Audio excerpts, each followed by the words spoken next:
তোমার পরিবর্তন চাই, আমি তোমার জিন্দেগির সৌন্দর্য চাই। কিশোর নওজোয়ান, তোমরা যদি চরিত্রহীন হও, তোমরা যদি নারীর আসক্ত হও, মদ জুয়ার আসক্ত হও, তোমরাই যদি এক ওয়াক্ত নামাজ পড়তে মন না চায়, প্রিয় নওজোয়ান, আগামীর ইসলামের জন্য লড়বে কে? বলো বাপ, কালেমার জন্য লড়বে কে?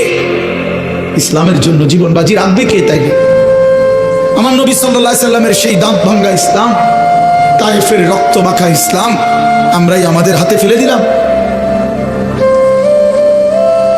আমরাই ছুড়ে দিলাম।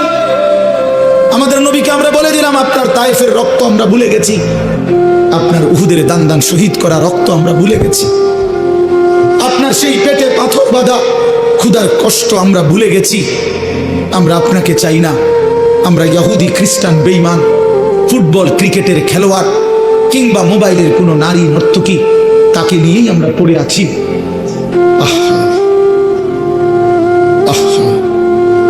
আল্লাহ নবী সাল্লাল্লাহু আলাইহি ওয়াসাল্লামের কাছে কিন্তু উম্মতের আমল শোনানো হয়।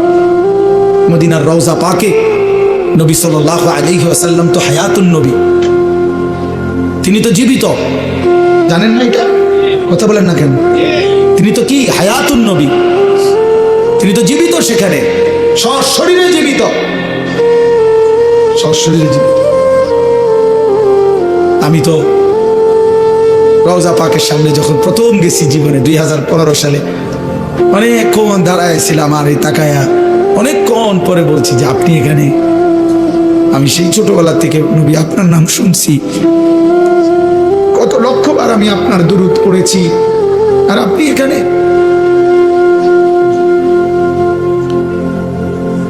তো আল্লাহ নবী সাল্লাল্লাহু আলাইহি সাল্লামের কাছে উম্মতের আমল নামা শোনানো হয়, ফেরেশতারা শোনায়। আপনার উম্মতের আনিস আজ 1 সপ্তাহ যাবতেই করেছে। নবী সাল্লাল্লাহু আলাইহি সাল্লামের উপরে কেউ যখন দুরূদ শরীফ পড়ে, আল্লাহ নবী সাল্লাল্লাহু আলাইহি সাল্লাম বলেন, সঙ্গে সঙ্গে ফেরেশতা ওই ব্যক্তির নাম এবং বাবার নাম সহ আমি রাসূলের সামনে পেশ করি, বিইসমিহি ওয়া বিইসমি আবিহি।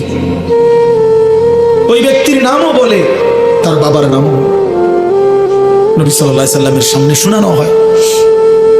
তো আচ্ছা, মনে করেন আমার এই বন্ধু, ওনার নাম হলো হাফেজ মাওলানা আবু হানিফ ভাই। এখন কেউ মনে করেন আমার কাছে ওনার নাম খুব বলে আয়সা আয়সা, তো কোনো একদিন যদি 6 মাস পরেও 6 বছর পরেও উনি যদি আমার সামনে আয়সা বলে যে হুজুর আমার নাম আবু হানিফ, তখন আমি কি বলবো? আরে আপনি না, আপনার কথা আমি কত শুনছি, অনেকেই আপনার কথা বলে, বারবার বলছে। খোদার কসম, যেই উম্মত রাসূলুল্লাহ সাল্লাল্লাহু আলাইহি সাল্লামের সুন্নাতকে অনুসরণ করেছে, দুরূদ শরীফ পড়েছে, নবীজি সাল্লাল্লাহু আলাইহি সাল্লামকে অনুসরণ করেছে, তো তার নাম তো নবী সাল্লাল্লাহু আলাইহি সাল্লামের সামনে বারবার উচ্চারণ হয়েছে। হাসরের ময়দানে সেই উম্মত গিয়ে যখন নিজের আমলনামা নিয়ে বলবে, ইয়া রাসূলুল্লাহ আমি আনিসুর রহমান, আল্লাহ নবী বলল, ও আচ্ছা তুমি, তোমার নাম তো ফেরেশতারা আমার কাছে প্রায়ই বলতো, আমি অনেক শুনছি তোমার নাম, অনেক আমি তোমার নাম অনেক শুনছি, আমি তো শুনছি তোমার নাম, তুমি সেটা। এই জন্য বন্ধু আমার, দোস্ত আমার, হাসরের ময়দানে তো রাসূলুল্লাহ সাল্লাল্লাহু আলাইহি ওয়াসাল্লামের সামনে আমলনামা দিতে হবে। সুপারিশ করবে না উনি? তো আপনি আমলনামা কাগজপত্র দিতেন না? কথা কয় না। সুপারিশের কোনো নিয়ম কানুন নাই, কথা বলেন না কেন? কোনো নিয়ম কানুন আছে কিনা? তো আপনি আপনার ফাইল দিবেন না? ফাইল না দিলে সুপারিশ করবো কি? তা আপনি যখন নিজের আমলনামা দিবেন, আল্লাহ নবী সাল্লাল্লাহু আলাইহি সাল্লামের হাতে, আমার বাপ, আমার নওজোয়ান, নবী যখন চোখ মিলায় দেখবে 30 বছর সুদের লেনদেন, 30 বছর টানা মিথ্যাই বলেছে, 30 বছর ধরে প্রতিদিন গালিয়ে দিছে, 30 বছর ধরে তার স্ত্রী বেপর্দা, 30 বছর ধরে প্রতিদিন ঘরে রঙিন টেলিভিশনে নাচ গান সিনেমা নাটক নর্তকীর ছবি চলছে, 365 দিনের এক একটা বছরে কোনোদিন ফজরের নামাজ পড়ে নাই। এগুলো কি আমলনামার মধ্যে লেখা থাকবে না? কথা বলেন না কেন? আল্লাহর কসম নবীজি, আমরা উর্দু কিতাবে পড়ছি, নবী তখন এরকম আমলনামা উম্মতের দেখে খোদার কসম নবীজি হাসরের ময়দানে চোখের পানি ফেলে দিবে, কাঁদবে, আর আল্লাহর নবী বলবে, উম্মত আমি সেই নবী, 23টা বছরে যে আমি তোদের জন্য কেঁদেছিলাম, এশার নামাজের পরে দাঁড়াইছি ফজরের আজান পর্যন্ত, এক